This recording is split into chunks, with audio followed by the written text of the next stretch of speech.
ਸਤਿ ਸ਼੍ਰੀ ਅਕਾਲ ਜੀ ਸਾਰਿਆਂ ਨੂੰ। ਅੱਜ ਅਸੀਂ ਇਸ ਵੀਡੀਓ ਵਿੱਚ ਦੇਖਣ ਜਾ ਰਹੇ ਹਾਂ ਕੁਝ ਪ੍ਰੈਜ਼ੈਂਟ ਪਰਫੈਕਟ ਟੈਂਸ ਦੇ ਪ੍ਰੈਕਟਿਸ ਕੁਐਸਚਨ ਪੰਜਾਬੀ ਤੋਂ ਅੰਗਰੇਜ਼ੀ ਵਿੱਚ। ਚਲੋ ਫਿਰ ਸ਼ੁਰੂ ਕਰਦੇ ਹਾਂ। ਸਭ ਤੋਂ ਪਹਿਲਾਂ ਅਸੀਂ ਦੇਖਦੇ ਹਾਂ ਕੁਐਸਚਨਸ ਫॉर ਪੋਜ਼ਿਟਿਵ ਸੈਂਟੈਂਸਸ। ਸਾਨੂੰ ਪਤਾ ਹੈ for positive sentences present perfect the Ki rule ਹੁੰਦਾ ਹੈ। ਸਭ ਤੋਂ ਪਹਿਲਾਂ ਸਾਡੇ ਤੋਂ ਸਬਜੈਕਟ ਆਉਂਦਾ ਹੈ, ਦੈਨ ਸਬਜੈਕਟ ਦੇ ਅਕੋਰਡਿੰਗ ਅਸੀਂ ਹੈਜ਼ ਜਾਂ ਹੈਵ ਦਾ ਯੂਜ਼ ਕਰਦੇ ਹਾਂ, ਦੈਨ ਵਰਬ ਦੀ ਥਰਡ ਫਾਰਮ ਐਂਡ ਲਾਸਟ ਸਾਡੇ ਤੋਂ ਕੀ ਆਉਂਦਾ ਹੈ ਆਬਜੈਕਟ। ਹੁਣ ਅਸੀਂ ਹੈਜ਼ ਹੈਵ ਦਾ ਕਿਵੇਂ ਯੂਜ਼ ਕਰਨਾ ਹੈ। ਸੋ ਅਗਰ ਤਾਂ ਸਬਜੈਕਟ ਸਾਤੋਂ ਹੀ ਸ਼ੀ ਇਟ ਜਾਂ ਫਿਰ ਕੋਈ ਸਿੰਗੂਲਰ ਸਬਜੈਕਟ ਹੈ ਉਹਦੇ ਨਾਲ ਅਸੀਂ ਯੂਜ਼ ਕਰਾਂਗੇ ਹੈਜ਼। ਅਗਰ ਸਬਜੈਕਟ ਸਾਤੋਂ ਆਈ ਯੂ ਵੀ ਦੇ ਜਾਂ ਫਿਰ ਕੋਈ ਪਲੂਰਲ ਸਬਜੈਕਟ ਹੈ ਉਹਦੇ ਨਾਲ ਕੀ ਆਏਗਾ ਹੈਵ। ਹੁਣ ਅਸੀਂ ਕੁਝ ਕੁਐਸਚਨ ਸੋਲਵ ਕਰਕੇ ਦੇਖ ਲੈਂਦੇ ਹਾਂ। ਜਿਵੇਂ ਕਿ ਮੈਂ ਆਪਣਾ ਕੰਮ ਪੂਰਾ ਕਰ ਲਿਆ ਹੈ, ਆਈ ਡੈਸ਼ ਮਾਈ ਵਰਕ। ਹੁਣ ਇਸ ਸੈਂਟੈਂਸ ਵਿੱਚ ਸਾਤੋਂ ਸਬਜੈਕਟ ਕੀ ਹੈ ਆਈ। ਸੋ ਸਾਨੂੰ ਪਤਾ ਹੈ ਅਗਰ ਸਾਤੋਂ ਸਬਜੈਕਟ ਆਈ ਹੋਵੇ ਤਾਂ ਅਸੀਂ ਕਿਹਦਾ ਯੂਜ਼ ਕਰਾਂਗੇ ਹੈਵ ਦਾ ਯੂਜ਼ ਕਰਾਂਗੇ। ਸੋ ਇਹਦੇ ਨਾਲ ਕੀ ਆਏਗਾ ਹੈਵ, ਦੈਨ ਉਸ ਤੋਂ ਬਾਅਦ ਕੀ ਆਏਗਾ ਵਰਬ ਦੀ ਥਰਡ ਫਾਰਮ। ਸੋ ਅਸੀਂ ਇਹਦੇ ਨਾਲ ਯੂਜ਼ ਕੀਤਾ ਕੰਪਲੀਟਡ ਜੋ ਕਿ ਹੈ ਵਰਬ ਦੀ ਥਰਡ ਫਾਰਮ। ਸੋ ਕੀ ਸੈਂਟੈਂਸ ਬਣੇਗਾ I have completed my work. Similarly ਅਸੀਂ ਖਾਣਾ ਖਾ ਲਿਆ ਹੈ, ਵੀ ਡੈਸ਼ ਫੂਡ। ਹੁਣ ਇਸ ਸੈਂਟੈਂਸ ਵਿੱਚ ਸਬਜੈਕਟ ਸਾਤੋਂ ਕੀ ਹੈ ਵੀ। ਸੋ ਸਾਨੂੰ ਪਤਾ ਹੈ ਅਗਰ ਸਬਜੈਕਟ ਸਾਤੋਂ ਵੀ ਹੋਵੇ ਤੇ ਅਸੀਂ ਕੀ ਯੂਜ਼ ਕਰਾਂਗੇ ਅਗੇਨ ਹੈਵ ਦਾ, ਦੈਨ ਆਏਗਾ ਵਰਬ ਦੀ ਥਰਡ ਫਾਰਮ ਜੋ ਕਿ ਹੈ ਈਟਨ। ਸੋ ਕੀ ਸੈਂਟੈਂਸ ਬਣੇਗਾ we have eaten food. Similarly Ram ਇੱਕ ਕਿਤਾਬ ਲਿਖ ਚੁੱਕਿਆ ਹੈ, ਰਾਮ ਡੈਸ਼ ਅ ਬੁੱਕ। ਹੁਣ ਰਾਮ ਕੀ ਹੈ ਸੈਂਟੈਂਸ ਦਾ ਸਬਜੈਕਟ, ਤਾਂ ਰਾਮ ਕੀ ਹੈ ਇੱਕ ਲੜਕੇ ਦੀ ਗੱਲ ਹੋ ਰਹੀ ਹੈ, ਇੱਕ ਸਿੰਗਲ ਪਰਸਨ ਵੱਲ ਪੁਆਇੰਟ ਆਊਟ ਕੀਤਾ ਜਾ ਰਿਹਾ ਹੈ। ਸੋ ਇਹ ਕੀ ਹੈ ਸਾਤੋਂ ਸਿੰਗੂਲਰ ਸਬਜੈਕਟ। ਸਾਨੂੰ ਪਤਾ ਹੈ ਅਗਰ ਸਬਜੈਕਟ ਸਿੰਗੂਲਰ ਹੋਵੇ ਦੈਨ ਅਸੀਂ ਉਹਦੇ ਨਾਲ ਕੀ ਯੂਜ਼ ਕਰਾਂਗੇ ਹੈਜ਼ ਦਾ ਯੂਜ਼ ਕਰਾਂਗੇ, ਦੈਨ ਅਗੇਨ ਵਰਬ ਦੀ ਥਰਡ ਫਾਰਮ ਆਏਗੀ ਜੋ ਕਿ ਹੋ ਗਿਆ ਰਿਟਨ। ਸੋ ਕੀ ਸੈਂਟੈਂਸ ਬਣਿਆ Ram has written a book. Similarly ਉਹ ਘਰ ਪਹੁੰਚ ਗਿਆ ਹੈ, ਹੀ ਡੈਸ਼ ਹੋਮ। ਹੁਣ ਅਗੇਨ ਇਸ ਸੈਂਟੈਂਸ ਦਾ ਸਬਜੈਕਟ ਕੀ ਹੈ ਹੀ। ਸੋ ਹੀ ਕੀ ਹੈ ਇੱਕ ਪਰਸਨ ਵੱਲ ਪੁਆਇੰਟ ਆਊਟ ਕਰ ਰਿਹਾ ਹੈ, ਇਹ ਸਾਡਾ ਕੀ ਹੋ ਗਿਆ ਸਿੰਗੂਲਰ ਸਬਜੈਕਟ। ਸੋ ਸਿੰਗੂਲਰ ਸਬਜੈਕਟ ਨਾਲ ਅਸੀਂ ਕੀ ਯੂਜ਼ ਕਰਾਂਗੇ ਹੈਜ਼, ਤੇ ਉਹਦੇ ਨਾਲ ਕੀ ਹੋ ਗਿਆ ਸਾਡਾ ਵਰਬ ਦੀ ਥਰਡ ਫਾਰਮ ਜੋ ਕਿ ਬਣਿਆ ਰੀਚਡ। ਸੋ ਕੀ ਆਏਗਾ answer he has reached home. Next ਅਸੀਂ ਦੇਖ ਲੈਂਦੇ ਹਾਂ ਕੁਐਸਚਨਸ ਫॉर ਨੈਗੇਟਿਵ ਸੈਂਟੈਂਸਸ।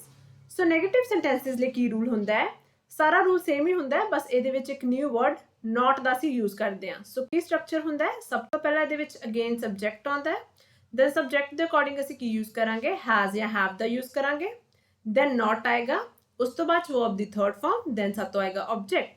ਇਹ ਵੀ ਅਸੀਂ ਹੁਣ ਕੁਝ ਕੁਐਸਚਨਸ ਨਾਲ ਸਮਝਦੇ ਹਾਂ। ਜਿਵੇਂ ਕਿ ਮੈਂ ਆਪਣਾ ਕੰਮ ਪੂਰਾ ਨਹੀਂ ਕੀਤਾ ਹੈ, ਆਈ ਡੈਸ਼ ਮਾਈ ਵਰਕ। ਹੁਣ ਸਾਤੋਂ ਸਬਜੈਕਟ ਕੀ ਹੈ ਆਈ। ਸੋ ਸਾਨੂੰ ਪਤਾ ਹੈ ਅਗਰ ਸਬਜੈਕਟ ਆਈ ਹੋਵੇ ਅਸੀਂ ਕੀ ਯੂਜ਼ ਕਰਾਂਗੇ ਉਹਦੇ ਨਾਲ ਹੈਵ। तो अकॉर्डिंग टू वर्ब स्ट्रक्चर ਹੁਣ ਨੈਗੇਟਿਵ ਸੈਂਟੈਂਸ ਹੈ ਕਿਉਂਕਿ ਨਹੀਂ ਕੀਤਾ ਹੈ। So according to verb rule ਉਸ ਤੋਂ ਬਾਅਦ ਆਏਗਾ not, then verb ਦੀ ਥਰਡ ਫਾਰਮ ਜੋ ਕਿ ਹੋ ਗਿਆ completed। ਸੋ ਕੀ ਸੈਂਟੈਂਸ ਬਣੇਗਾ I have not completed my work। Similarly Seema ਨੇ ਚਿੱਠੀ ਨਹੀਂ ਲਿਖੀ ਹੈ, ਸੀਮਾ ਡੈਸ਼ ਅ ਲੈਟਰ। ਹੁਣ ਇਹ ਵੀ ਕੀ ਹੈ ਇੱਕ ਨੈਗੇਟਿਵ ਸੈਂਟੈਂਸ। ਸੋ ਅਸੀਂ ਨੈਗੇਟਿਵ ਸੈਂਟੈਂਸ ਦਾ ਰੂਲ ਫੋਲੋ ਕਰਾਂਗੇ। ਸੋ ਸੀਮਾ ਕੀ ਹੈ ਇੱਕ ਲੜਕੀ ਵੱਲ ਪੁਆਇੰਟ ਆਊਟ ਹੋ ਰਿਹਾ ਹੈ, ਇਹਦਾ ਮਤਲਬ ਇਹ ਕੀ ਹੋ ਗਿਆ ਇੱਕ ਸਿੰਗੂਲਰ ਸਬਜੈਕਟ। ਸੋ ਅਗਰ ਸਾਤੋਂ ਸਬਜੈਕਟ ਸਿੰਗੂਲਰ ਹੋਵੇ ਉਹਦੇ ਨਾਲ ਅਸੀਂ ਹੈਜ਼ ਦਾ ਯੂਜ਼ ਕਰਾਂਗੇ।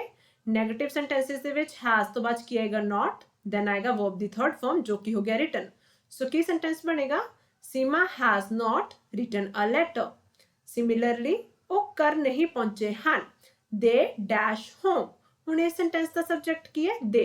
ਸੋ ਦੇ ਕੀ ਇੱਕ ਤਰੀਕੇ ਦਾ ਪਲੂਰਲ ਸਬਜੈਕਟ। ਸੋ ਅਗਰ ਸਬਜੈਕਟ ਪਲੂਰਲ ਹੋਵੇ ਤੇ ਅਸੀਂ ਹੈਵ ਦਾ ਯੂਜ਼ ਕਰਾਂਗੇ।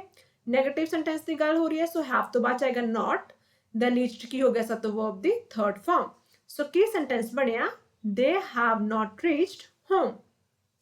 ਸਿਮਿਲਰਲੀ ਅਸੀਂ ਖਾਣਾ ਨਹੀਂ ਖਾਦਾ ਹੈ, we dash food। ਹੁਣ ਅਗਰ ਤੁਸੀਂ ਇਸ ਸੈਂਟੈਂਸ ਵਿੱਚ ਦੇਖੋ ਇਸ ਸੈਂਟੈਂਸ ਵਿੱਚ ਵੀ ਸਬਜੈਕਟ ਸਾਤੋਂ ਕੀ ਹੈ ਪਲੂਰਲ। ਸੋ ਸਬਜੈਕਟ ਪਲੂਰਲ ਹੈ ਤਾਂ ਉਸ ਤੋਂ ਬਾਅਦ ਅਸੀਂ have ਦਾ ਯੂਜ਼ ਕਰਾਂਗੇ। ਨੈਗੇਟਿਵ ਸੈਂਟੈਂਸ ਦੀ ਗੱਲ ਹੋ ਰਹੀ ਹੈ ਸੋ ਕੀ ਆਏਗਾ not, then ਉਸ ਤੋਂ ਬਾਅਦ verb ਦੀ ਥਰਡ ਫਾਰਮ ਜੋ ਕਿ ਹੋ ਗਿਆ eaten। ਸੋ ਕੀ ਸੈਂਟੈਂਸ ਬਣੇਗਾ we have not eaten food। ਹੁਣ ਨੈਕਸਟ ਅਸੀਂ ਕੁਐਸਚਨਸ ਦੇਖਦੇ ਹਾਂ ਫॉर ਇੰਟਰੋਗੇਟਿਵ ਸੈਂਟੈਂਸਸ। ਕੀ ਹੁੰਦਾ ਹੈ ਇੰਟਰੋਗੇਟਿਵ ਸੈਂਟੈਂਸਸ? ਅਜਿਹੇ ਸੈਂਟੈਂਸਸ ਜਿਨ੍ਹਾਂ ਵਿੱਚ ਕਿਸੇ ਤਰੀਕੇ ਦਾ ਕੋਈ ਪ੍ਰਸ਼ਨ ਪੁੱਛਿਆ ਜਾਂਦਾ ਹੈ। ਸੋ ਇਹਦੇ ਲਈ ਵੀ ਕੀ ਰੂਲ ਹੁੰਦਾ ਹੈ, ਇਸ ਕੇਸ ਦੇ ਵਿੱਚ ਅਸੀਂ has have the use subject ਤੋਂ ਪਹਿਲਾਂ ਕਰਾਂਗੇ ਐਂਡ ਉਸ ਤੋਂ ਬਾਅਦ ਸਾਡਾ ਸਬਜੈਕਟ ਆਏਗਾ, ਦੈਨ ਵਰਬ ਦੀ third form, then object and last ਦੇ ਵਿੱਚ ਕੀ ਹੁੰਦਾ ਹੈ ਕੁਐਸਚਨ ਮਾਰਕ। ਕੁਐਸਚਨਸ ਦੇ ਨਾਲ ਦੇਖ ਲੈਂਦੇ ਹਾਂ। ਜਿਵੇਂ ਕਿ ਕੀ ਮੈਂ ਆਪਣਾ ਕੰਮ ਪੂਰਾ ਕਰ ਲਿਆ ਹੈ, dash I dash my work. ਹੁਣ ਇਹਦੇ ਵਿੱਚ ਇੱਕ ਪ੍ਰਸ਼ਨ ਪੁੱਛਿਆ ਜਾ ਰਿਹਾ ਹੈ ਸੋ ਅਸੀਂ ਇੰਟਰੋਗੇਟਿਵ ਸੈਂਟੈਂਸਸ ਦੇ ਰੂਲਸ ਨੂੰ ਫੋਲੋ ਕਰਾਂਗੇ। सो सबजैक्ट सा तो आई है, सो अगर सबजैक्ट आई हुंदा है सानू पता है असी की यूज करते हैं हैव, देन हुण सबजैक्ट तो बाद की आएगा वर्ब दी थर्ड फॉर्म जो कि है कंप्लीटेड। सो की सेंटेंस बनेगा have I completed my work. Similarly कि वो घर पहुंच गया है डैश ही डैश होम, हुण सबजैक्ट के साथ तो ही, सो सानू पता है अगर सबजैक्ट ही होवे ओदे नाल की आएगा हैज, तो हैज की आ जाएगा स्टार्टिंग दे विच, उस ही तो बाद बेसिकली सबजैक्ट तो बाद क्या आएगा वर्ब दी थर्ड फॉर्म, ओ की हो गया साथ तो रीच्ड। सो की सेंटेंस बनेगा has he reached home. Similarly कि असी खाना खा लिया है डैश वी डैश फूड, हुण सबजैक्ट के साथ तो वी जो कि एक प्लूरल सबजैक्ट, सो प्लूरल सबजैक्ट ना की आएगा स्टार्टिंग दे विच हैव, एंड सबजैक्ट तो बाद की आएगा वर्ब दी थर्ड फॉर्म जो कि है ईटन। सो की आंसर बनेगा have we eaten food. Similarly कि राम ने किताब लिखी है dash Ram a book, Ram की हुणे सेंटेंस था सिंगुलर सबजैक्ट क्योंकि एक व्यक्ति वाल पॉइंट आउट किया जा रहा है, so according to singular subject starting दे विच की आ जाएगा हैज, देन सबजैक्ट तो बाद आएगा वर्ब दी थर्ड फॉर्म, सो की आ जाएगा has Ram written a book. Similarly हुण ਅਸੀਂ क्वेश्चंस देखते हैं कुछ नैगेटिव इंटैरोगेटिव सेंटेंसेस ਦੇ ਲਈ।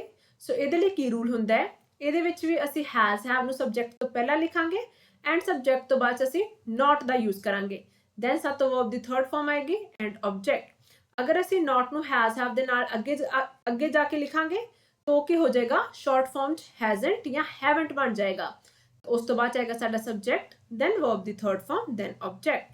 ये भी असी एग्जांपल्स ना समझते हाँ, जिवें कि मैं चाह नहीं पीती है डैश आई डैश टी, हुण इस सेंटेंस विच प्रश्न तो पूछे ही जा रहा है नाल ही नाल नकारात्मक गल भी हो रही है। सो ਇਹਦੇ ਵਿੱਚ ਅਸੀਂ ਕੀ ਕਰਾਂਗੇ ਨੈਗੇਟਿਵ ਸੈਂਟੈਂਸ ਦਾ ਨੈਗੇਟਿਵ ਇੰਟਰੋਗੇਟਿਵ ਸੈਂਟੈਂਸ ਦਾ ਸਟਰਕਚਰ ਫੋਲੋ ਕਰਾਂਗੇ।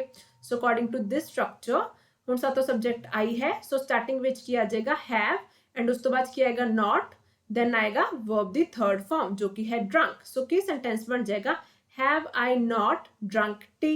ਹੁਣ ਅਸੀਂ ਕੀ ਕਰ ਸਕਦੇ ਹਾਂ नॉट ਨੂੰ ਅਸੀਂ हैव ਦੇ ਨਾਲ ਇਕੱਠੇ ਵੀ ਲਿਖ ਸਕਦੇ ਹਾਂ ਅੱਗੇ, ਉਸ ਕੇਸ ਕੀ ਬਣ ਜਾਏਗਾ haven't I drunk T. Similarly कि रोहित ने कार नहीं धोती है dash Rohit dash the car, हुण रोहित की है साथ तो सिंगुलर सबजैक्ट, सो सिंगुलर सबजैक्ट के केस दे विच हैज की आ जाएगा साथ तो सबजैक्ट तो अगे, सो इत्थे आ जाएगा हैज, रोहित हो गया साथ तो सबजैक्ट एंड उस तो बाद की आएगा साथ तो नॉट क्योंकि नैगेटिव इंटरोगेटिव सेंटेंस की गल हो रही है, देन आएगा वर्ब दी थर्ड फॉर्म जो कि है हो गया वॉश्ड। सो की आंसर बनेगा has Rohit not washed the car. Similarly कि असी खाना नहीं खाता है डैश वी डैश फूड, हुण इस सेंटेंस विच की है सबजैक्ट वी, ते वी दे नाल असी किहड़ा यूज करते हैं helping verb have, so starting दे विच आ जाएगा साथ तो हैव एंड उस तो बाद आएगा नॉट, देन वर्ब दी थर्ड फॉर्म जो कि है ईटन। सो की सेंटेंस बनेगा have we not eaten food. Similarly अगर असी हैव ते नॉट नूं इकट्ठा लिखना होएगा तो जो हैवंट है वो स्टार्टिंग च आ जाएगा, सो इस केस बनेगा haven't we eaten food. Similarly कि वो कर नहीं पहुंचा है डैश ही डैश होम, हुण इस सेंटेंस का सबजैक्ट सा तो ही है, सो ही दे नाल की लगता है हमेशा हैज, तो हैज आ जाएगा स्टार्टिंग दे विच and according to structure he तो बाद की आएगा नॉट, देन आएगा वर्ब दी थर्ड फॉर्म जो कि हो गया रीच्ड। सो कि इस केस सेंटेंस बनया has he not reached home. Similarly अगर असी हैज नॉट नूं इकट्ठा लिखना होवेगा तो हैजंट स्टार्टिंग दे विच आएगा, then hasn't he reached home. So अज के present perfect tense practice questions के लिए इन्ना ही। मैं होप करती हूँ तुहानूं सारे प्रैक्टिस क्वेश्चंस क्लीयर होणगे, समझ आए होणगे। Thank you for watching.